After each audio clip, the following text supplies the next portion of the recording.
Hello, everybody. My name is Adrian O'Gurley from here in Ontario, Canada. Oklahoma City Thunder fan, and I will be discussing about the Thunder all season. This is the first Thunder Talk episode here of the 2015-2016 season, July 1st, talking about the Thunder and what they have recently done this offseason and what they're going to, improve upon to get better, to get to the NBA championship down in 2016, hopefully with a healthy roster. And I'm also going to be talking about news around the NBA surrounding free agency and trades and upcoming, predictions and so forth and analysis further on. Today on this first episode, I'm going to be talking about obviously our Thunder, of course, and then more NBA news to go along with it. So first, the Thunder, Kyle Singler, recent news, just re-signed with the Thunder, for a 5-year, $25 million deal. It's a good deal. We didn't see much of Kyle Singler last year due to the big trade with the Detroit Pistons. Singler came in and played 26 games. He did what he could. He started in the absence of Kevin Durant. He didn't get many minutes as he could, but it was hard to fit into the Thunder system right away. It took some time for Singler to get his groove on. He had his moments of knocking down some threes and whatnot, but he can stretch the floor and the guy can play. So hopefully off the bench, for a blow for Kevin or a blow for Moore or whoever it may be, Kyle Singler's going to step in there and do his job. So also other news surrounding the Oklahoma City Thunder is Enes Kanter looking to sign about a 3 to 4 year deal. Hopefully we can sign Kanter because last year he was very key to a lot of victories last year, especially in the low post scoring those buckets. He's a double-double machine. He can rebound very well, and he can score well. Yeah, he might be a defensive liability at times, but that's okay. You got guys like Serge Ibaka and Steven Adams and Collison and McGarry who can fill that void whenever they're on the court. And you got to love what Kanter brings to the table. A strong physical guy who can, pound it in and score offensively. Yeah, like I mentioned, defense he has to work on, but that's okay because a guy like Serge Ibaka, he brings everybody in the team's defense up. He's a better rotation guy for the defensive front force, and I think it'll be great along with Enes Kanter. We look at the Thunder who they drafted with at the 14th pick and the lottery pick, and Cameron Payne, a guard. He's a point guard, but he can also play 2-guy too. I love what he brings to the table, especially with scoring. And I think Cameron Payne, when he gets the contract offer and he signs aboard, I think he'll be good for the team, come off the bench and hopefully score some points for the team and, let some pressure relief off the other guys to, score a bucket or whatnot. So we're going to like what Payne brings to the table.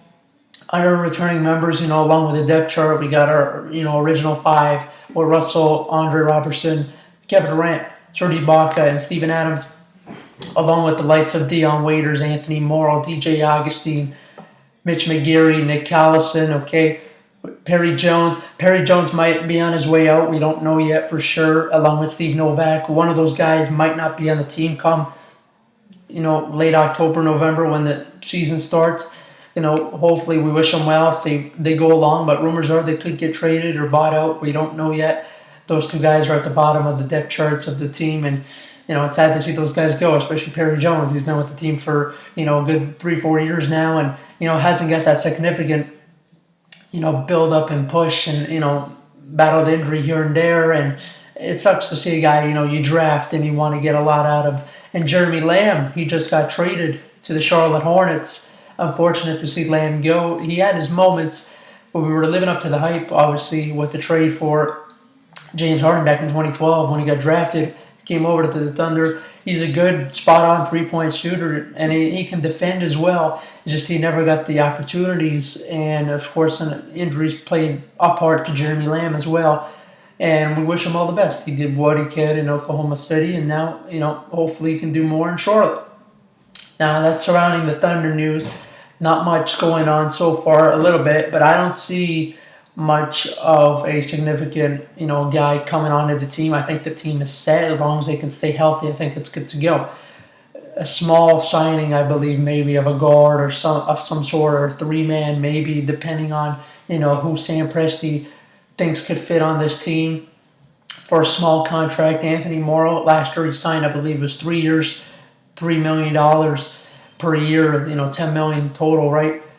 3.5 years, deal like sort of that to that extent for Anthony Morrow. I think he'll sign someone similar to it. Maybe we don't know yet as the last roster spot. But I think the roster is good as is. If as long as you get your priority straight with Cantor and Singler, I don't see, you know, I don't see the need to sign anyone else. Because if this team were to go up against the Golden State in the first round fully healthy, we might not have seen the Golden State Warriors win the NBA championship. We might have not, along with Kevin Durant and a newly acquired Enes Kanter and Dion Waiters coming along and Anthony Morrow and so forth, and DJ Augustine along. So who knows what could have happened if, the guys were healthy, but that's okay. We know it sucks to see, Kevin missing 55 games and Ibaka missing 18 towards the end of the year. Russ missed his fair share of games with his injuries. We saw all the blood, sweat, and tears with Russ last season. He's a true warrior. We got to love his compete level. Other guys on the team faced injuries too. Reggie Jackson, when he was on the team, he was hurt. Kendrick Perkins faced injuries as well.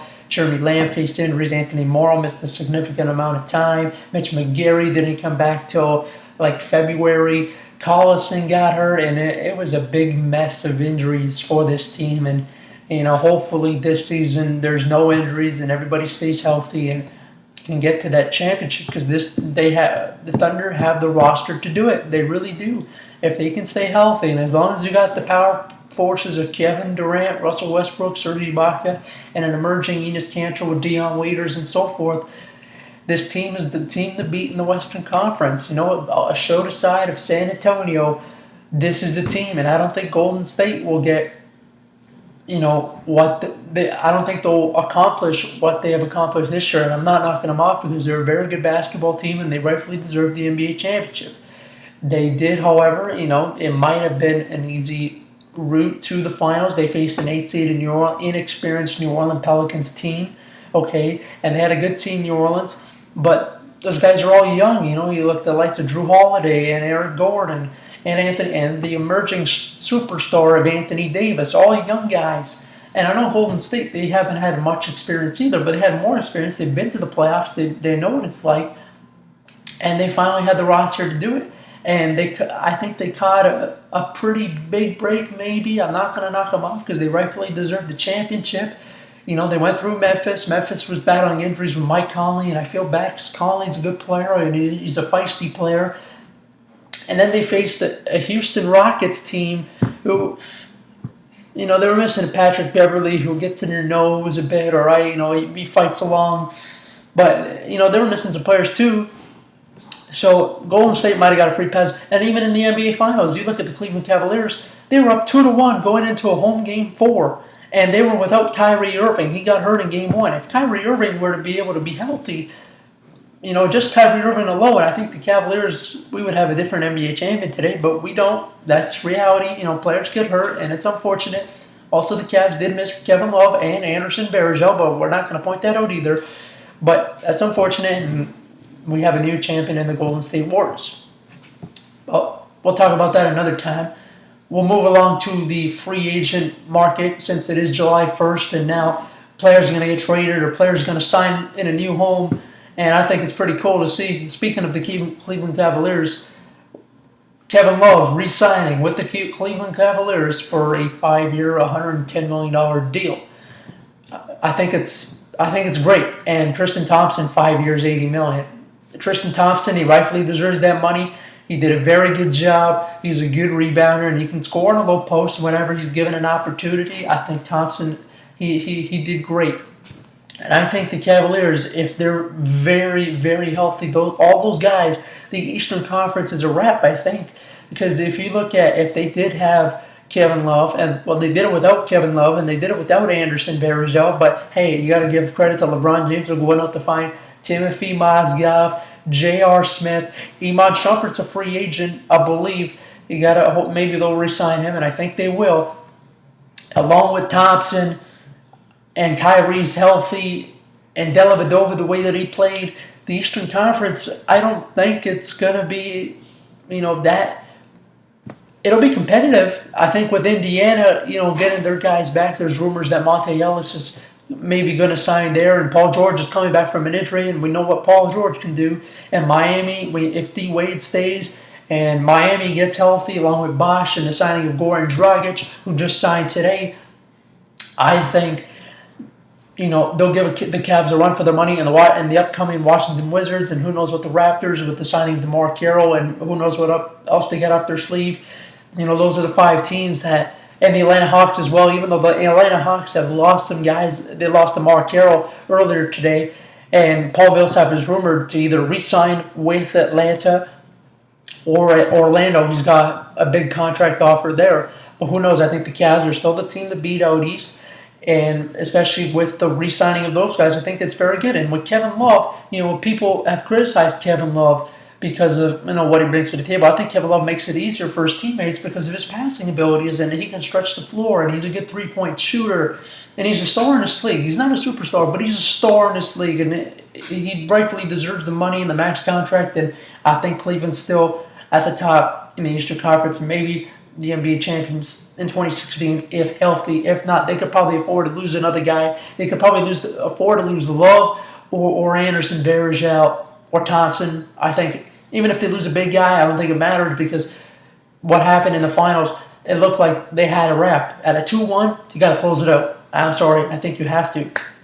But moving forward, we're going to talk about the signings today, what else happened around. We saw the Boston Celtics. They signed Amir Johnson, former Toronto Raptor, for a $24 million deal, 2 years. We also saw the Phoenix Suns making a splash. They were competing for a 8th spot in the Western Conference last season, signing Tyson Chandler. I was very surprised at Tyson Chandler to sign with the Phoenix Suns. I think it's a good move. That's a very good move, signing a defensive guy-minded big guy in Tyson Chandler who can do the dirty work. He's a former NBA champion with the Dallas Mavericks. He had a good stint with the Knicks when he was there back in 2012, 2013. In those seasons, signed a big, lengthy, and hefty contract that he deserves his money. And also re-signing is Brandon Knight. Brandon Knight getting his money too, a former Milwaukee Buck, but now coming over in Detroit Piston as well. Brandon Knight's getting his money, and he rightfully deserves. Played well in his time in Phoenix, and when he got that trade, it was a weird trade with Isaiah Thomas and Philadelphia 76ers, Michael Carter-Williams. That was a weird trade or traded 3-point guards. I don't get it. And also with the Phoenix Suns, with their point guard controversy, I think Brandon Knight is probably their main priority at point guard. So he deserves it, and I think he's going to do great things out there. More signing, as I mentioned, DeMar Carroll signed with the Toronto Raptors, $60 million for 4 years. It's a big contract. I think DeMar Carroll, regardless of where he went, he deserves his money, and the way he played in the playoffs and where he stepped up in the Eastern Conference Finals. He was a key pivotal part, especially defensively as well, for the Atlanta Hawks, and you wish DeMar Carroll all the best. Another rumor today, Danny Green re-signing with the San Antonio Spurs, another good contract. Danny Green, a pivotal part of that starting lineup for the San Antonio Spurs for the last 3-4 years. And especially in their championship run, Danny Green, a very sharp shooter, and he can do good things on the defensive end as well. So Danny Green, congratulations again. Then we go with Mike Dunleavy, re-signed with the Chicago Bulls. He's a good role player for them. He can shoot the three, and he's a smart player. He fills in here and there. So you gotta wish Mike Dunleavy the best of luck because he can do good things. Now we look at the top free agents still on the board today. Marc Gasol, you got LaMarcus Aldridge, okay? DeAndre Jordan is up there, and Paul Millsap, which I mentioned, he got offered the big long contract for the Orlando Magic. Where these guys will end up, who knows? We know that LaMarcus Aldridge met with the San Antonio Spurs earlier today with Tim Duncan also being there. Tim Duncan trying to advise him to come. I think that would be a huge splash for the San Antonio Spurs. Speaking of them, they also traded Tiago Splitter to the Atlanta Hawks. That's why Paul Millsap is probably getting out of there, and that now they have room to free up to sign LaMarcus Aldridge. And if that does happen, I'm telling you, it's going to be that top two between the Oklahoma City Thunder and the San Antonio Spurs. Two teams that have had probably the greatest rivalry for the past 4 to 5 years now in the making, especially starting in even 2012. You look at, they met in the Western Conference Finals, and the Thunder beat them 4-2. They were down 2-0, beat them 4-2. And then 2 years after, meeting again in the Western Conference Finals, and the Spurs beating the Thunder 4-2 and eventually winning the NBA championship. And I think it's a good rivalry, and they meet during the season too. It's always a big, fight between the two, especially between Kevin Durant and Kawhi Leonard going at it, Russell Westbrook going at it, with Tony Parker and the big men and Duncan and Ibaka going at it. I think it's fantastic, and we want to see. I think everybody wants to see the Spurs and the Thunder go at it again. So we're going to keep our hopes up. Also, another signing today, Brook Lopez and Thaddeus Young both re-signing with the Brooklyn Nets. I think it's a good signing.